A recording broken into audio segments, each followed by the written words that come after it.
Hello everyone, আসসালামু আলাইকুম। সকলকে all job news and education চ্যানেলে স্বাগত জানাই। চলে আসলাম নতুন একটি ভিডিও নিয়ে। ভিডিও শুরুর প্রথমে বলে রাখি, যারা আমার চ্যানেলে নতুন দয়া করে আমার চ্যানেলটি সাবস্ক্রাইব করে দিতে ভুলবেন না। যারা ইতিমধ্যে দিয়েছেন তাদেরকে জানিয়ে অসংখ্য ধন্যবাদ। তো আজকে ভিডিওর বিষয় হচ্ছে, আপনারা অনেকেই জানতে চেয়েছিলেন যে পে স্কেল বাস্তবায়ন এটি 2 বছরের জন্য স্থগিত হবে কিনা, মানে হচ্ছে 2 বছর পরে এটি বাস্তবায়ন হবে কিনা। তো হঠাৎ এই স্থগিতাদেশ অথবা হচ্ছে আপনার স্থগিত হবে কিনা এই প্রশ্নটি আসার কারণ হচ্ছে, আইএমএফ এর একটি প্রতিনিধি দল আপনার মিটিংয়ে আসে ঢাকায়।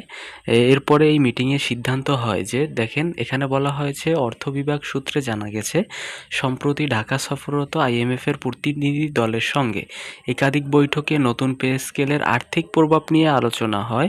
ওই বৈঠকে সংস্থাটি বেতন কাঠামো পুনর্নির্ধারণের সিদ্ধান্ত আরও 2 বছর স্থগিত রাখার পরামর্শ দেয়। এখান থেকেই কিন্তু আপনাদের মনে প্রশ্নটি আসে যে এটি কি স্থগিত করবে কিনা।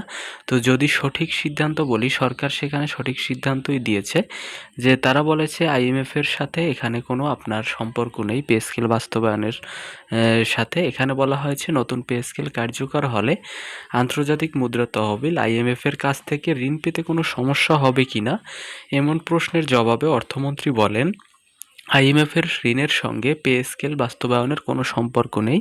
সুতরাং এখান থেকে বোঝা যাচ্ছে কিন্তু আপনার পে স্কেল বাস্তবায়ন এটা স্থগিত হবে না।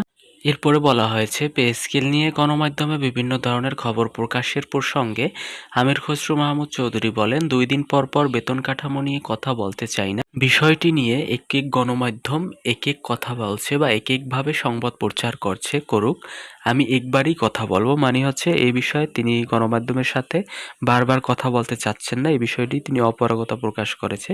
তো আশা করি আপনারা বুঝতে পারছেন, পে স্কেল স্থগিত হবে না, পে স্কেল বাস্তবায়ন হবে।